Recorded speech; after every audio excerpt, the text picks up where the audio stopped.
So as you all know, Nick Fuentes, the white nationalist, he sort of made some waves during the election and immediately after the election because he was basically playing the role, I would describe it as, the Jimmy Dore of the right. And what I mean by that is, Jimmy Dore, circa 2017, 2018, he would do his show and he would virtue signal as the purest of the pure left-wingers, and he would basically spend all of his time, 24/7, criticizing Democrats from their left, nominally. But then he basically exclusively criticized Democrats, never criticized Republicans, and then he eventually dropped the act and just became a Republican, right? He just, was saying stuff like Trump is better than Kamala and shit like that. And so basically he was like an op. He was like a right-wing op on the left to sort of divide and conquer the left, and he would spend all of his time shitting on Bernie and AOC and pretending like they're the biggest problem in the country and they're the worst politicians, even though they're the fucking best politicians. And Nick Fuentes is sort of doing this right-wing version of that, where he would go around and he would shit on Trump, shit on MAGA, effectively say they're not fascist enough, they're not pure enough. He also would flirt with this idea of third-partyism, like, oh, the Republicans are never going to cut it. We need to, we need a clean break. We got to go in a different direction completely. But what's interesting is, and this seems to happen with the right, certainly more than it does with the left. There's a significant chunk of anti-electoral lefties. On the right, it seems like when push comes to shove, most of them fall in line and end up, supporting the major party that agrees with them more. But here's a great example of, even if you have nominally anti-establishment right-wingers, it always collapses back into just supporting the establishment. So here's Nick Fuentes, and remember, he's sort of postured as being anti-war and things of that nature because he's America first. And, would you look at that? It didn't take long for him to come out and flat out admit, imperialism is good, actually. So let's watch. We also do want to keep Mexico on our side of the ledger. And we also want to keep, in my opinion, South America on our side of the ledger. I think that it would be a good thing if America could take all their oil and natural gas. We need the energy. We want the energy. So here he is justifying and rationalizing exactly what Trump is doing in Venezuela, by the way, which is trying to steal the oil, do regime change, put in a puppet government, have the Blackwater mercenary war criminal Eric Prince occupy the land, and steal the oil. Here he's saying, well, we should do that with Mexico. We should do that with everybody in South America. We need it. We're coming up on the end of the fracking boom. We want their oil and natural gas. They're not making enough of it because of the pressure on them. Strictly speaking, it would be better if there was an American-aligned government there that could optimally and efficiently extract those resources and send them to the United States. It'd be better for our economy. It'd be better for our technology industry. Can you find a way to do that doesn't involve using weapons and pointing it in their face? Can you find a way to do that doesn't involve killing hundreds of thousands of people and maiming hundreds of thousands more and displacing hundreds of thousands more? Can you find a way to do that involves negotiation and diplomacy and discussion and mutual agreement and sovereignty and independence and respect among neighbors? Nah, do imperialism. In the era where electricity and energy is a very important commodity for intelligence and for defense, that's a good thing, actually. So I like the idea that Trump brings to the table. When he talks about annexing Canada and Greenland, I'm for that. I don't got to say dick, bro. I'm going to let him rock out. When he talks about overturning these regimes in the Western Hemisphere, I'm hesitant to support regime change. I think it has a poor track record, but in principle, I like it. I like the idea of it. And I don't... Pro-regime change, but just, you guys are just bad at it. Like, I love the regime change, I love the imperialism, but you gotta not be incompetent goofballs at it. I mean, this is incredible. This is incredible. I actually don't like these kinds of... I don't like these small-minded arguments where people say, anytime America uses its wealth and power, that's not America first. Well, what exactly is America first? Is the only thing that the military can do to patrol the border? I don't know. Maybe wage wars that are defensive in nature? Like only attack somebody if there's an imminent threat of attack against us? Act as a nation state as we would, like an individual in the world? Right? Like... Why should, and they never address this. The fascists and the imperialists never address this. How do we have a right to do the shit that we do? Invading and overthrowing countries all willy-nilly, you are then laying the groundwork and the precedent to say, this is the world we live in, these are the ground rules, they apply to you just like they apply to me. So, if some other country decides, hey, we got some guns, we got some power, we got some numbers on our side, we're going to start bullying our smaller neighbor. We're going to start stealing natural resources for ourselves. We're in no position to say, you can't do that, you shouldn't do that, you're not allowed to do that, when that is how we function. When we abide by the law of the jungle, we abide by might makes right. So nobody wants to live in a world. You might think you want to live in a world where might makes right, because right now you happen to be in the more powerful nation. But believe me, you don't want to be in that world, because in the long run, you won't be on the side that has the money, that has the power, that is the global superpower, right? The overwhelming majority of the globe is under the oppressive boot of the world's leading superpower. And throughout history, it's been like that. There's just been different empires as time has gone by. And sometimes it's, whatever. The Malian Empire is the one that's oppressing people. The Spanish Empire, the British, like there's all throughout history, there's different times where empires rise and fall, but it's like people take turns being the oppressive asshole, as opposed to, I don't know, building a world based on mutual cooperation and sovereignty and independence and understanding and negotiation and diplomacy and property rights and equality and justice. They act like it's impossible to wish for a better world. It's like, nah, let's all take turns being fucking marauding, raiding, rapist pirates from time to time. It's like, what the fuck is this? What is this? It's such a privileged little twerp position to think about it in the belly of the beast, of the world's superpower, to act like, well, I like it when we steal other people's shit and when we kill people and when we do regime change and when we ruin millions of lives on a daily basis. I mean, this is fucking crazy. Be patrolling the cities and the border and all the other countries can go to hell? And some people might say yes, but I would say no, we want to control our periphery. We want to control a sphere of influence. Is that not what every other country is doing? What is Russia doing? What is China doing? Yeah, and that's bad. The sphere of influence idea is just an imperialist, colonialist idea. It's a relic from a primitive age of like, well, you're in my backyard. What does that even mean? You're in my back. Oh, Venezuela's in our backyard. What does that mean? They're a sovereign fucking country.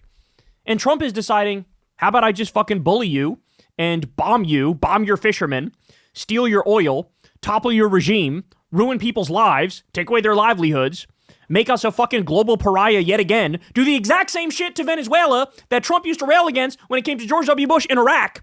Tell fucking lies just like, oh, Saddam has weapons of mass destruction. No, he didn't.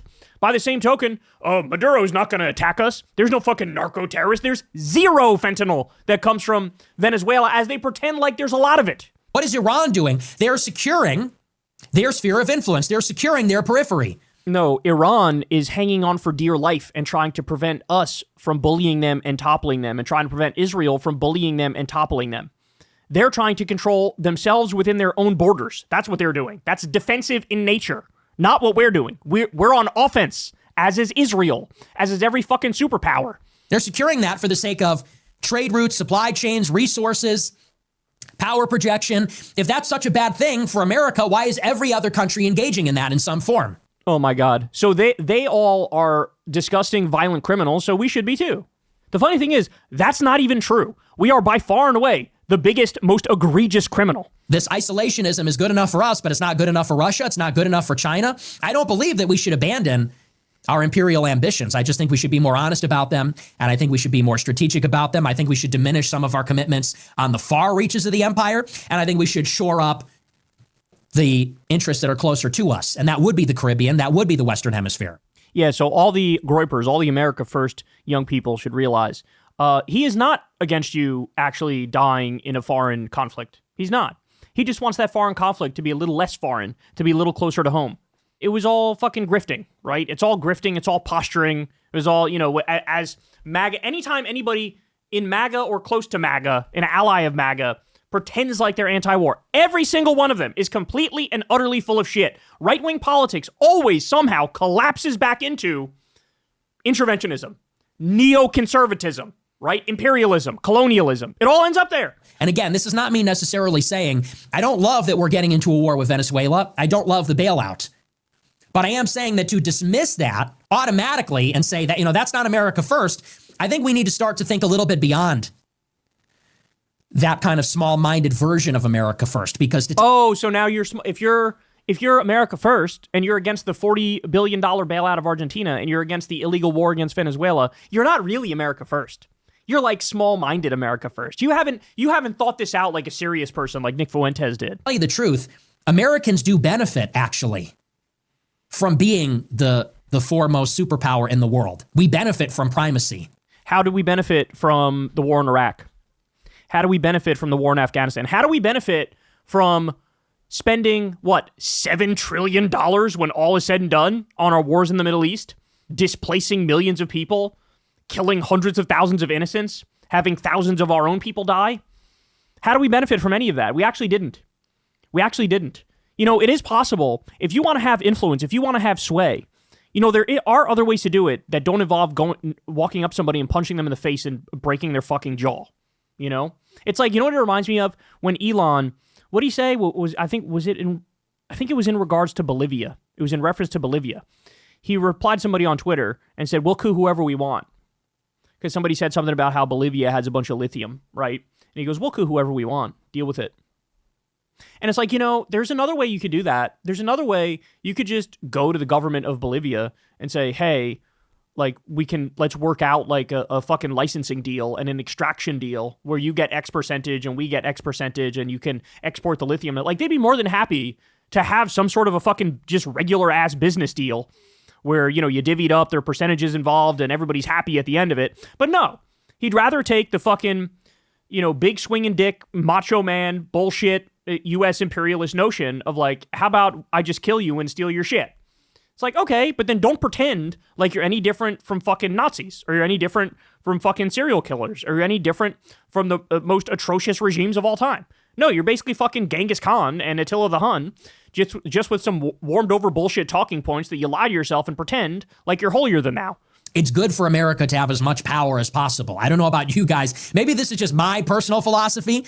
It is. And my political philosophy. I think that it's good for America to have as much power as possible. Because the more power that we have, the more that we can use it to secure our interests, which is our own safety, our own prosperity.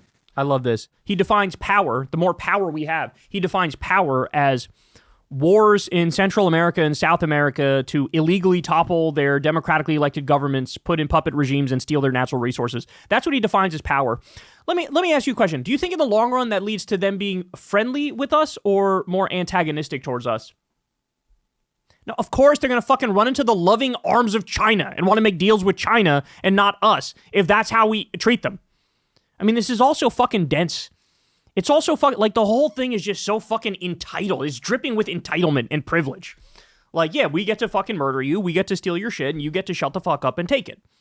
And it's like, if those are the rules of the road, then don't be fucking pissed off in the future when we're no longer the superpower and some other country is, and then they come and bully us and they come and rob our shit. It's like, I'm saying up front, we should not live in that kind of a world. You're saying we should live in that world, but only insofar as we're on the top of it. If we can't guarantee we're going to be on the top of it, which no empire ever can, then why would you want to live in that world? It's so fucking short-sighted. It's so myopic. That's good, actually. And to the extent that America has made mistakes, it is because we have overcommitted in ways that don't actually enhance the position of America and Americans. Overturning Saddam Hussein is something that didn't really have a ton of benefits for Americans in our position in the world. It may have actually hurt us, but it did benefit Israel. That was the problem there. No, it's not a mistake. It's a fucking war crime, and the people who did it were war criminals, and they need to be locked up, and we need to throw away the fucking key. George W. Bush should be locked up. Dick Cheney should be locked up. Condoleezza Rice should be locked up. Fucking Colin Powell with his lies should be locked up. Lied us into that war. They should be locked up. This is the classic, dumbass American exceptionalist mindset of, when we do it, it doesn't count. When we violate international law and violate U.S. law and get hundreds of thousands of people killed, that doesn't count.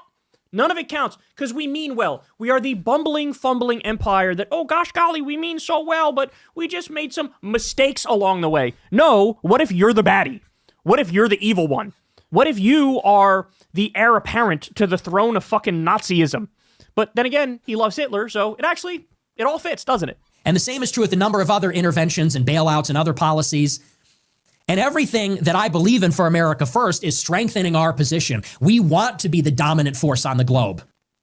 We don't want the Jews telling us what to do. We don't want China telling us what to do. We don't want any country, any people, any religion to stand in our way. That's the goal. We want to free ourselves from the influence of the Jews and immigrants at home. We want to free ourselves from the pressure and the threat of our strategic competitors abroad. And that starts with turning the Western Hemisphere into a fortress. I'm a believer in that. So there you go. All the anti-war talk from from the Groypers, all the anti-war talk from the white nationalists and the MAGA types, and it was always bullshit. It was always bullshit. And honestly, nobody should be surprised by that, because some of us were warning you from the very beginning that this is what the record shows, right? I was telling you that in Trump's first term, he increased drone strikes over 400%. Over 400%. He kept us in Iraq. He kept us in Afghanistan. The civilian deaths in Afghanistan skyrocketed under Trump.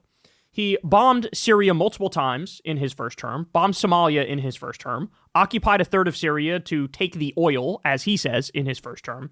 He increased the Pentagon budget every single year.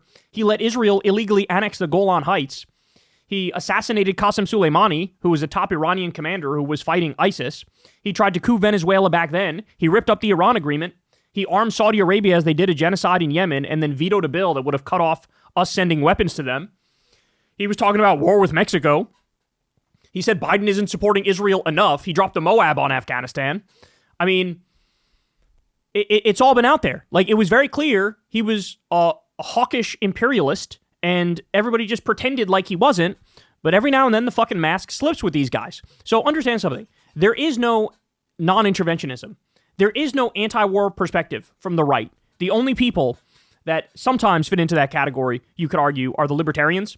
But anybody else on the right, it always collapses. The paleo-conservatives, you know, the Groyper types, it always collapses back into interventionism. And here's the leader of the Groypers himself saying, yeah, like, I actually do like the wars. I would just, instead of doing the wars in Iraq and Afghanistan, we should be doing them in fucking Venezuela and Colombia, and we need to hold, you know, our sphere of influence in check, which again is just an imperialist notion. It's an imperialist colonialist notion of, you know, it's like this divine right of kings to this manifest destiny, but for the entire region near us. And it totally saps everybody of their humanity, all non-Americans of their humanity, of their rights, of it makes it so that we bake into the way we act just being above international law in every way, shape, and form. That's what it is. But now you know what the actual position is. And so I just don't want to hear any more from any right-wingers pretending like, oh, the real populists are on the right or the real anti-war people are on the right. No. Isn't it weird? Anytime a right-winger wants to try to sound popular or say things that would appeal to the people, they always have to take left-wing talking points in those moments, right? Right? Isn't that the case? Anytime any right-winger is trying to appeal to a mass audience, Trump used to do this way, we're not going to cut your Social Security, your Medicare, or your Medicaid. Well, that's a left-wing idea. He would say that knowing the left-wing ideas are popular, right? I'm not going to outsource your jobs. Again, that's a left-wing idea. It's the left-wing idea to grow out our manufacturing base in this country and to stop the outsourcing, right? He would always, the war in Iraq was stupid. The war in Afghanistan was stupid. We're the pro-peace ticket. All these are left-wing ideas. Isn't it funny how anytime the right wing needs to try to be popular, they have to steal left-wing ideas? I wonder what the message is in that scenario. Maybe it's that the left are the ones who are actually correct and are representing the right things and are representing the popular things. And the right, when the mask slips, when the truth comes out, it always ends up with bullshit like this. Imperialism, which, by the way, also, to be clear, because he tried to make it seem like this is actually great for the average American. Well, with that imperialist mindset, what you get is that war on terror bullshit. And again, we spent $7 trillion. I forget. I used to know the exact number that it cost taxpayers per year in the U.S., but I forgot it. But it's like thousands of dollars. So you have to pay for the wanton mass murder of innocent Iraqis and send your sons and daughters to go fight and die. And somehow this works out better for you. Why? Because you stole the oil and then, ExxonMobil got to make some more profit.